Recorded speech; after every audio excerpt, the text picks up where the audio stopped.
Assalamualaikum warahmatullahi wabarakatuh. Saya Muhammad Dafa Zaidan Pawaska dengan NIM 12350201771. Di sini saya akan menjelaskan tentang vocabulary question, yaitu pertanyaan kosakata. Dalam bagian membaca dari TOEFL, baik dari kertas maupun komputer, akan ada sejumlah pernyataan terkait kosakata, yaitu pada teks berbaris kertas dan pada teks berbaris komputer. Nah, untuk menjawab pertanyaan kosakata tersebut, tentu saja akan sangat membantu jika kita mengetahui arti dari kata yang diuji, namun tidak selalu perlu mengetahui arti dari kata tersebut sebelumnya. Ada beberapa hal keterampilan yang dapat digunakan untuk membantu kita menemukan jawaban yang benar dari vocabulary question tersebut, yaitu menemukan definisi dari petunjuk struktural dan terus menentukan makna dari bagian kata, menggunakan konteks sebagian petunjuk untuk menentukan makna. Selanjutnya yaitu skill 8, find definition from structural schools. Itu menemukan definisi dari petunjuk struktural. Ketika kita diminta untuk menentukan makna sebuah kata dalam bagian membaca dari TOEFL, baik dari berbasis kertas maupun komputer, dimungkinkan bahwa itu teksnya tuh memberikan informasi tentang arti kata tersebut. Ada juga petunjuk struktural yang menunjukkan bahwa definisi kata tersebut disertakan dalam bacaan. Nah, di sini kita akan contoh dari tes novel berbasis kertas yang terlampir di atas, yaitu salah satu aliran utama dalam pemikiran psikolog abad ke-20 adalah behaviorism, kepercayaan bahwa peran psikolog adalah mempelajari perilaku yang dapat diamati daripada pikiran sadar atau tidak sadar. Yang dapat diamati mungkin menurut behaviorisme yang paling terkenal adalah B.F. Skinner, yang terkenal atas penelitiannya tentang bagaimana penguatan positif dan negatif mempengaruhi perilaku dia. Menyimpulkan bahwa pengaruh positif seperti pujian, makanan, atau uang lebih efektif dalam mendorong perilaku baik dibandingkan dengan penguatan negatif atau hukuman. Nah, pertanyaannya yaitu dalam kata behaviorism pada baris kedua, seseorang psikolog tertarik kepada jawabannya A. Pola pemikiran sadar, B. Pola pemikiran tidak sadar, C. Tindakan yang tidak dapat diamati. Jawabannya yaitu C. Kenapa C? Jadi tindakan yang dapat diamati disebut benar karena bacaan dengan jelas menyatakan bahwa behaviorism mempelajari perilaku yang dapat diamati. Behavior which is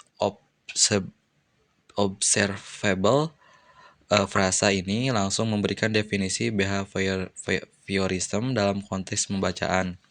Nah, kenapa yang A, B, sama D itu salah? Yang A karena pembaca menyebutkan bahwa behaviorism tidak berfokus pada pikiran sadar. Behaviorism lebih menekankan pada sesuatu yang dapat diamati, yaitu perilaku. Dan yang B yaitu pola pemikiran tidak sadar. Kenapa salah? Karena bacaan menyebutkan bahwa behaviorism tidak mempelajari pikiran tidak sadar sama seperti pikiran sadar. Pikiran tidak sadar juga dapat diamati sehingga bukan fokus behaviorism. Nah, yang D kenapa salah gitu?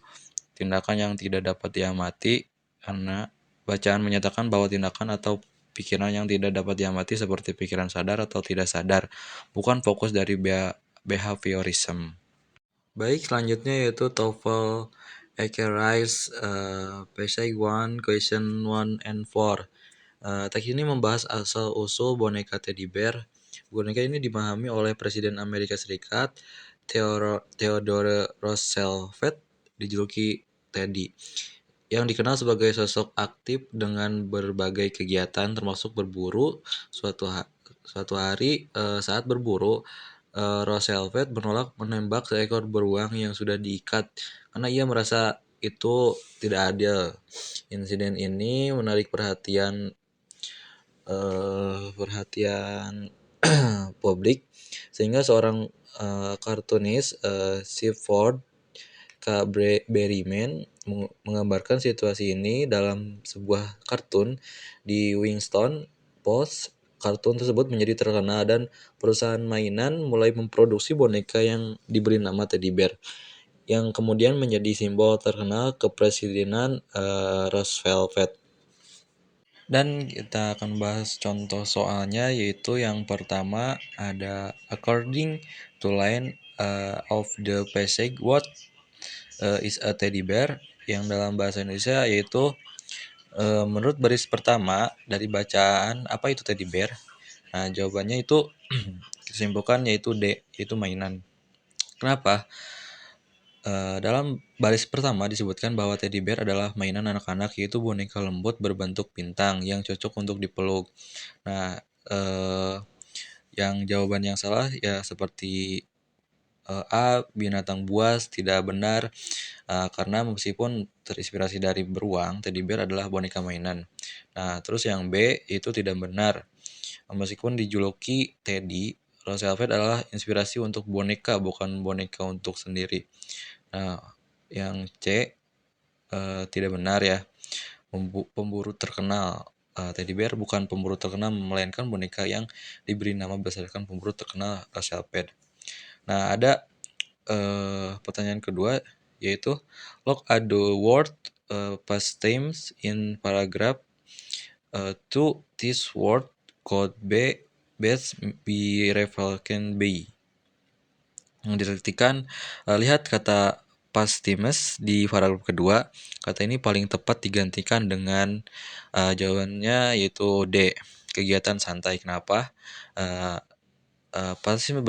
Past tense berarti aktivitas yang dilakukan untuk mengisi waktu luang atau hiburan. Dalam teks, Rose Velvet memiliki banyak hobi seperti pemburu. Terus yang salahnya itu yang A, kejadian masa lalu. Kenapa salah? Karena tidak sesuai, karena past tense tidak merujuk pada waktu tetapi pada kegiatan. Yang B yaitu pekerjaan sebelumnya. Nah, pekerjaan sebelumnya juga salah karena tidak ada hubungan dengan pekerjaan. Nah, yang C yaitu perburuan. Nah, perburuan salah karena berburu hanyalah salah satu dari hobi Rose Velvet, bukan dari arti keseluruhan. Nah, dari contoh soal yang ketiga yaitu look at the word excerpt in a paragraph to click on the answer or press in paragraph. To test is close in meaning to excerpt. Itu. Nah, nomor 4 pertanyaannya yaitu inline 10 karton could best be described as, yang dalam artian di baris ke-10 apa arti terbaik dari karton gitu. Jawabannya itu C, gambar dengan pesan. Kenapa jawaban C? Karena kartun yang disebutkan dalam gambar yang dibuat untuk menyampaikan cerita atau pesan tertentu dalam insiden Rose Velvet dan beruang. Nah, penjelasan untuk yang salah yaitu A, B, dan D. Yang A adalah surat kabar. Kenapa salah? Karena surat kabar tidak benar. Kartun hanya muncul dalam surat kabar tetapi bukan surat kabar itu sendiri. Nah, yang B yaitu jenis boneka teddy bear. Kartunnya itu bukan jenis boneka teddy bear. Nah, yang D, artikel surat kabar, ya salah karena kartun adalah gambar bukan artikel. Baik, selanjutnya yaitu kita bahas dari nomor 5 sampai nomor 8 ya. Teks ringkasan. Teks ini menjelaskan tentang supernova, yaitu ledakan bintang besar serta bahan bakar nuklirnya habis. Supernova jarang terjadi, dengan rata-rata 1 kali setiap beberapa ratus tahun di suatu galaksi. Salah satu supernova terkenal terjadi pada tahun 1054 di galaksi Bima Sakti yang menciptakan langit terang selama 3 bulan. Selain itu, supernova yang terlihat tanpa alat bantu pernah diamati pada tahun 1987 di awal Magellan, galaksi yang dekat dengan Bima Sakti. Nah, pertanyaannya tuh yang kelima tuh supernova in line in is which of the following? Yang artinya apa itu supernova menurut baris pertama? Jawabannya tuh D, yaitu ledakan sebuah bintang. Alasannya dijelaskan dalam teks sebagai ledakan tiba-tiba dari dari sebuah bintang besar setelah bahan bakar nuklirnya habis. Nah, yang sisanya yang salah itu A, B, dan C. Alasannya yang A yaitu karena komponen besi hanya salah satu hasil dari reaksi nuklir sebelum ledakan, bukan supernova itu sendiri. Nah, yang B ada the core of the star yang artinya inti dari sebuah bintang. Yang penjelasannya itu salah karena ini bintang adalah tempat terjadinya reaksi nuklir, tetapi supernova adalah ledakan keseluruhan bintang. Nah, yang C yaitu ada the hydrogen in a star yang artinya adalah salah yang artinya adalah hidrogen dalam sebuah bintang. Penjelasannya itu adalah karena hidrogen adalah bahan bakar bintang yang habis sebelum terjadinya supernova, bukan supernova itu sendiri. Nah, kita lanjut ke pertanyaan yang keenam yaitu according the spec which of the following best describes the Magellan Cloud inline, yang artinya apakah deskripsi terbaik untuk awan Magellan dalam baris ketujuh.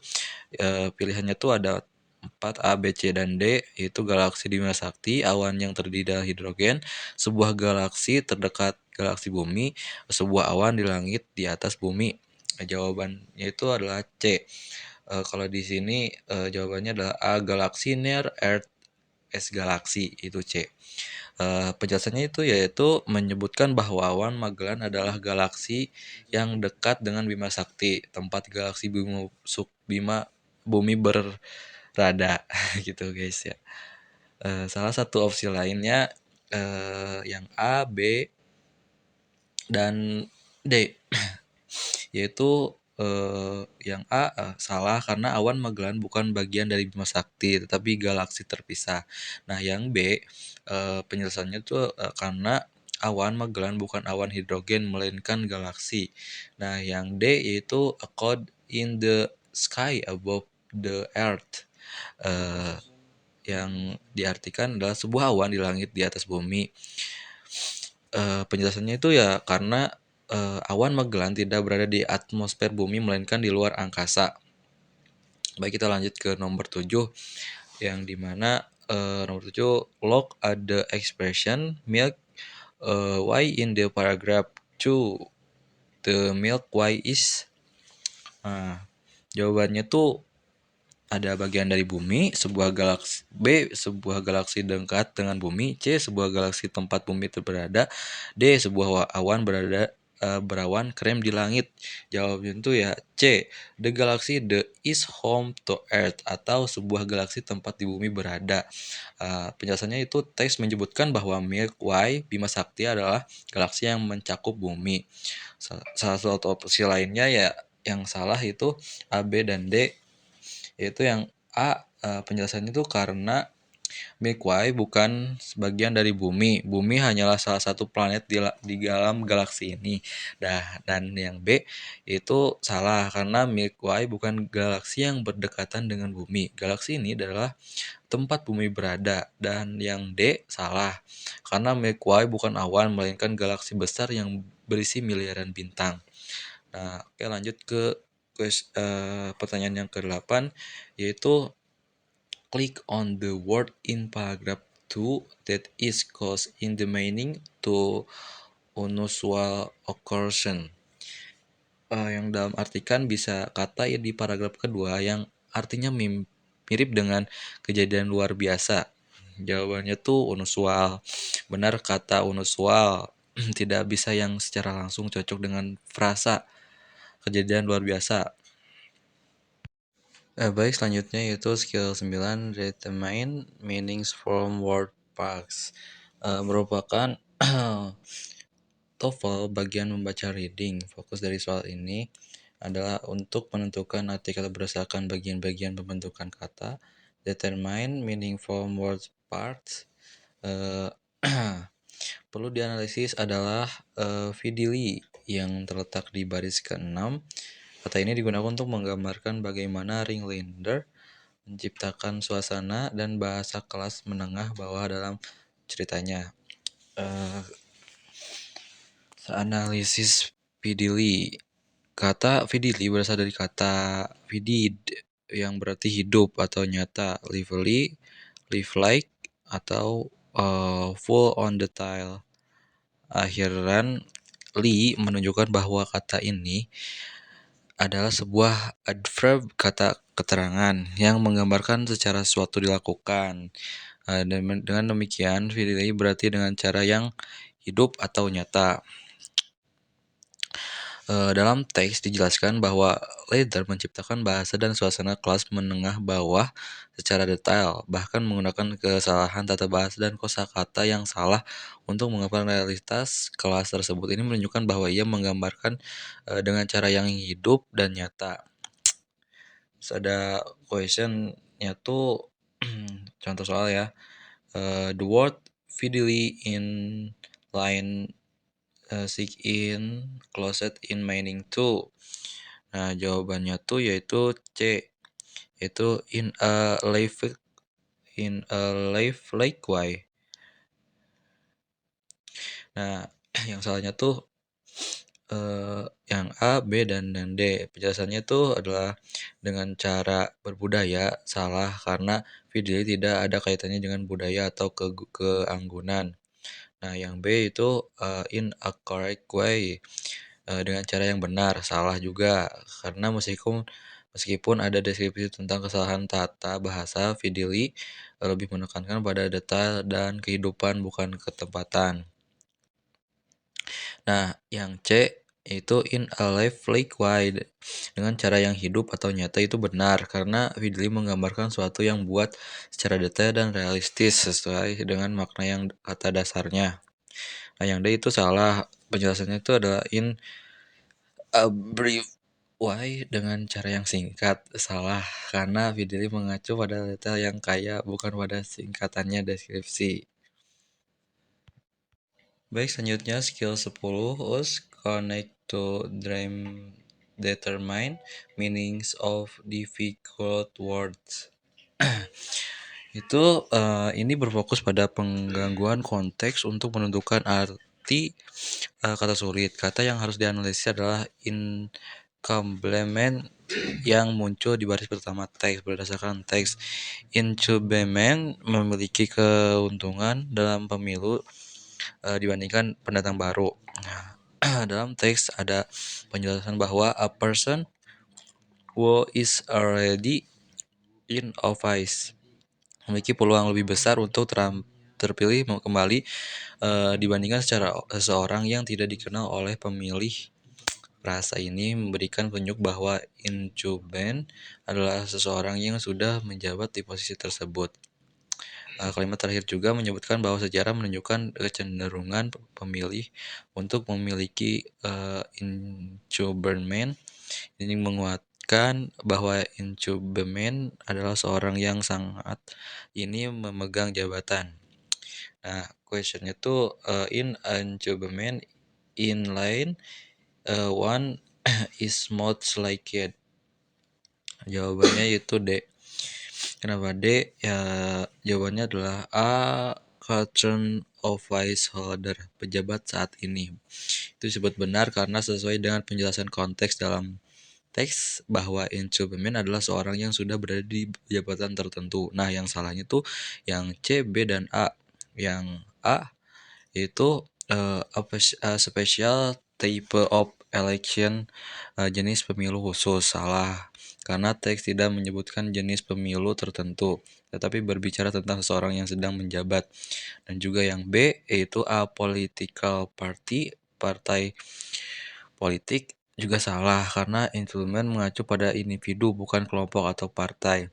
Nah, yang ketiga, yang ke C itu a beneficial komentar yang menguntungkan itu juga salah. Lanjutkan ke skill 11, use contract to dan komentar dalam teks ini. Simple word, penjelasan yaitu tugas menentukan arti kata dengan melihat konteks. Contohnya itu kata yang diuji tabs dalam talking tabs to improve its outlook. Jawabannya tuh ada stories, tangga, walks, jalan, action, tindakan, footprints, jejak kaki. Jawaban yang benar itu ya C, yaitu action. Penjelasannya itu taking step dalam konteks ini berarti mengambil tindakan untuk perbaikan, bukan langkah fisik. Yang satu A, B, C, dan D. A, B, dan D. Semua pilihan ini merujuk pada makna harfiah, step, langkah fisik yang tidak relevan dengan konteks. Nah, lanjut ke skill 12, determine where specific information is found. Itu menentukan lokasi dalam teks di mana informasi tertentu ditemukan. Contoh itu ya kayak teks meteor cater di Arizona. Pertanyaannya tuh di mana dalam teks penulis mendiskusikan komposisi meteorit. Jawabannya tuh ada Linus 1 sampai 3, Linus 4 sampai 5, Linus 6 sampai 8, Linus 9 sampai 11. Jawabannya itu adalah C. Linus 6 sampai 8. Penjelasannya itu ya komposisi meteoroid, nikel and iron disebutkan di bagian ini. Yang salahnya tuh ada A, B, dan D. Karena bagian ini tidak membahas komposisi meteorit tetapi aspek lain seperti lokasi atau dampak. Dilanjutkan ke skill 13, determine the tone, purpose, or course. Tugas menentukan tone, nada, purpose, tujuan penulisan, atau kursus penggunaan teks. Dalam contoh yang diberikan, menjelaskan bagaimana penghargaan militer di Amerika Serikat awalnya jarang diberikan karena sentimen anti-monarki. Pertanyaannya yaitu nada teks ini adalah A. Angered, marah. B. Humorous, lucu. C. Outraged, geram. D. Informasional, informasional. Jawabannya itu adalah D. Informasional, yaitu kenapa teks menjelaskan fakta sejarah dengan nada netral tanpa emosi yang kuat. Yang salahnya tuh A dan C dan B. A dan C itu penjelasannya tidak ada di indikasi kemarahan atau kegeraman, dan B. Teks ini memiliki unsur humor. Lanjut ke skill 14, determine where atau insert a pages of information. Penjelasannya tuh tugas menentukan lokasi terbaik untuk menyisipkan kalimat dalam teks. Contohnya tuh kalimat yang akan disisipkan when a brother was like the remaining brother had the game in effect to explain the target event to his home mother. Teks berisi legenda tentang asal-usul pemain catur. Lokasi terpilih beberapa kotak contoh 1, 2, 3, dan 4. Yang benar itu adalah 1.